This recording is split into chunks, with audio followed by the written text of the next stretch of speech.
Bonsoir Natacha Polony, Bonsoir. Merci de nous rejoindre. Vous êtes journaliste, polémiste, vous avez lu, regardé, écouté attentivement les propositions du Front National et de Marine Le Pen sur ces thèmes de l'identité, de la sécurité, et vous avez des questions à poser à notre invitée. Bien sûr, Madame Le Pen, bonsoir. Vous savez, vous avez choisi assez récemment d'ailleurs ce slogan « La France apaisée ». Et c'est assez culotté parce qu'a priori, c'est pas du tout l'image qu'on a spontanément du Front National. Est-ce que vous arrivez à comprendre pourquoi on vous associe pas du tout à la notion d'apaisement? On est victime d'une propagande odieuse ou pas? Odieuse, peut-être pas, propagande, peut-être. Vous avez bien compris, Madame Polony, que ce slogan, c'est un objectif. C'est pas une description de la France actuelle. Bon, le moins qu'on puisse dire, c'est qu'il n'y a pas un seul domaine dans lequel la France est aujourd'hui apaisée. Moi, je crois à l'apaisement par l'autorité. Je pense que quand il n'y a pas d'autorité, lorsqu'il n'y a plus de règles, lorsque ceux qui sont sur notre territoire ne savent même pas ce qu'on attend d'eux et ce qui leur est interdit, eh bien, effectivement, on met en place les germes de conflits qui s'aggravent. Et en tout cas, l'actualité tend aujourd'hui à nous donner raison sur ce sujet. Pour apaiser, Madame Le Pen, il faut aussi rassembler. On a l'impression que votre conception de l'apaisement risque de laisser sur le bord une partie de la population française et que ça pourrait faire l'apaisement contre certains. On a aujourd'hui des Français qui sont de culture musulmane. Pourquoi, eux particulièrement, ils n'ont pas du tout l'impression que vous voulez les inclure ? Parce qu'on ne cesse de leur dire, précisément depuis des années, que nous allons opérer une discrimination à leur égard. Et encore une fois, merci de me permettre de trancher la tête de ce canard. Notre politique, Madame Polony, ne vise en aucune manière à, encore une fois, opérer des discriminations. Nous défendons tous les Français. Peu nous importe leur religion, peu nous importe leur origine, peu nous importe... L'islam est compatible avec la République et avec l'identité française? Peu nous importe que leurs parents soient étrangers, etc. Vous savez que moi, parfois, je reçois des mails. Non, mais c'est pour ça que je vous dis que, en termes d'idées reçues, je crois qu'honnêtement, on fait carton plein au Front National. Bon, je reçois parfois des mails de gens qui me disent, ben voilà, mes parents sont italiens, je suis née en France, je suis française, que vous allez me renvoyer en Italie. Non, mais les bras m'en tombent. Voilà. Pardon, mais c'est pas les Italiens qui sont les... Mais Madame Polony, vous avez tort. Madame Le Pen, je crois que beaucoup, encore une fois, ne savent pas ce qu'est le projet du Front National. Nous défendons tous les Français. Est-ce que l'islam est compatible avec la République? J'ai déjà répondu dans mon livre en 2005 à cette question. J'ai dit, c'est aux musulmans de répondre. Moi, je crois que oui. Moi, je crois qu'un islam tel que nous l'avons connu, laïcisé par les Lumières, comme les autres religions d'ailleurs en France, oui. Et c'est la raison pour laquelle je ne lutte pas contre l'islam. Je ne lutte pas contre une religion parce que je suis respectueuse de la laïcité. Je considère que l'État n'a pas à se mêler des religions. Moi, je lutte contre le fondamentalisme islamiste, car il ne s'agit pas d'une religion, il s'agit d'un totalitarisme. Mais ça, on est d'accord, Marine Le Pen. Mais c'est pas exactement ça que déclarent les membres qui sont dans votre mouvance, qui sont dans votre parti ou autour de votre parti. Pardon, mais quand Robert Ménard explique que la France, elle est européenne, blanche et chrétienne, est-ce que vous souscrivez à ça ou non? Mais Madame Polony, ce qu'il faut, c'est m'écouter moi. Voilà. D'accord. Comme ça, quand on aspire à arriver au pouvoir, on a un parti derrière soi. Je mets sur le même plan.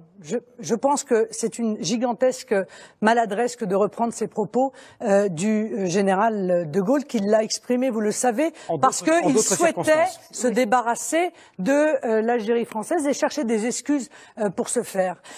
Moi, je ne définis pas la France par une couleur de peau, que les choses soient très claires. Et je mets sur le même plan d'ailleurs ceux qui veulent imposer une France métissée comme si ça pouvait être un projet politique, et ça n'est pas le cas de Ménard, mais c'est le cas d'autres qui ne sont pas dans ma mouvance, qui me combattent, qui veulent une France blanche, car encore une fois, le critère racial ne fait pas partie de la définition de la France. Et vous savez pourquoi? Exactement pour la raison dont j'ai parlé tout à l'heure, Madame Polony. C'est que la France, c'est le libre arbitre. Et s'il y a bien quelque chose qu'on ne peut pas choisir, c'est la couleur de sa peau. Donc ce qui est important, c'est le sentiment d'appartenance à la nation française. D'accord, mais ça nécessite de se mettre d'accord sur certains critères, notamment la laïcité. La laïcité, votre parti l'a découvert récemment depuis que l'islam pose problème. Moi, je l'ai pas découvert il y a longtemps, vous l'admettrez. J'ai écrit un livre avec un chapitre très long sur la laïcité. Il y a plus de 11 ans de cela. À l'époque, j'étais à peu près la seule. D'ailleurs, il y avait beaucoup de gens qui parlaient de laïcité quand votre parti, au contraire, était contre la loi interdisant les signes religieux à l'école.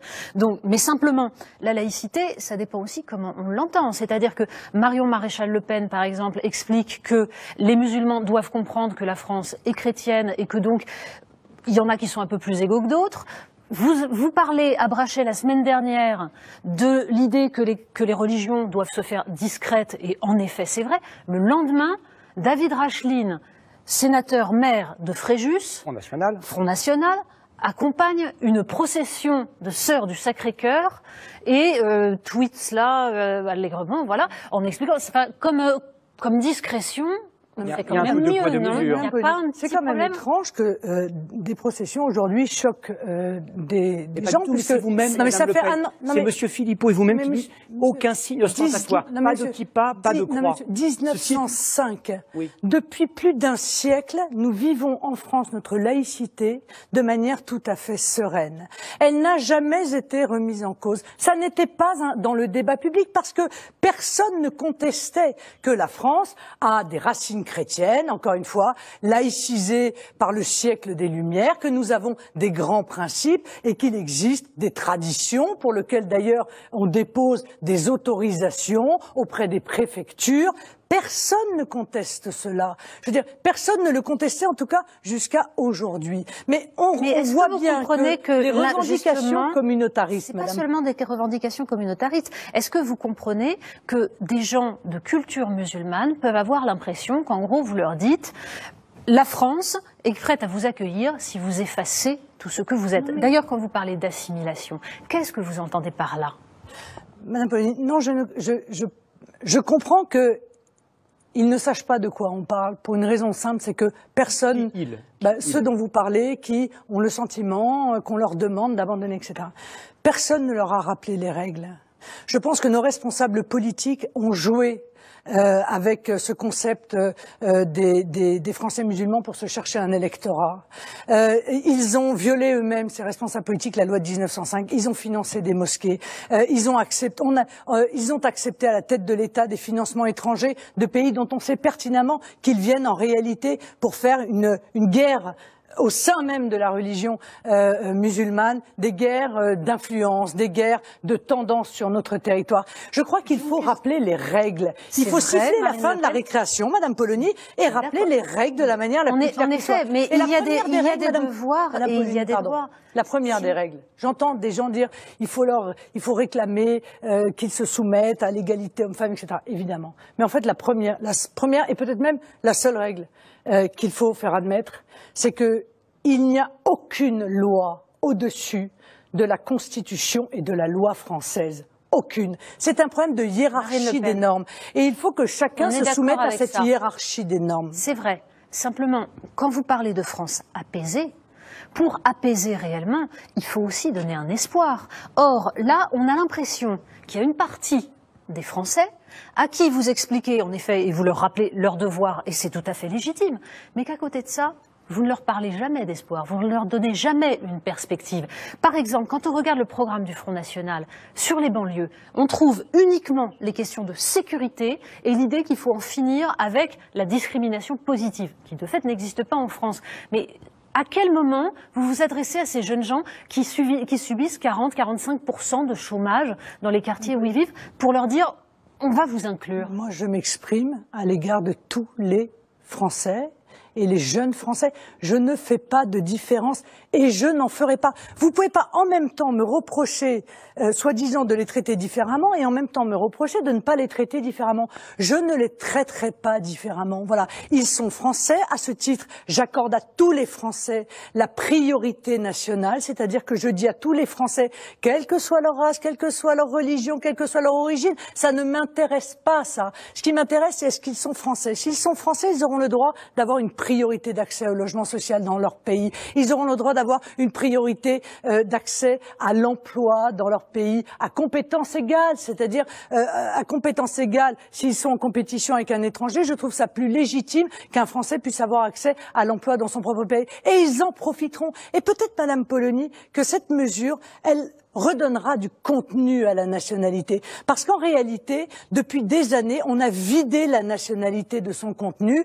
On a fait en sorte de considérer que on était français ou pas français. Tout ça, ça valait la même chose. Et on va même plus loin aujourd'hui. On dit, les étrangers en situation légale et les clandestins, tout ça, c'est la même chose. Et il faut absolument les traiter de la même manière. Ça a été le cas, vous le savez, de cette polémique sur ce communiqué de presse du ministère, je crois, du logement. Donc moi, je veux redonner du sens, je veux redonner du contenu à des concepts qui sont très importants. Parce que si un jeune Français ne sait pas ce que c'est et à quoi il a droit en tant que Français, alors il aura tendance à ne pas se sentir français précisément. Merci pour cette discussion animée et encore une fois inachevée, mais c'est la règle. Passionnée surtout.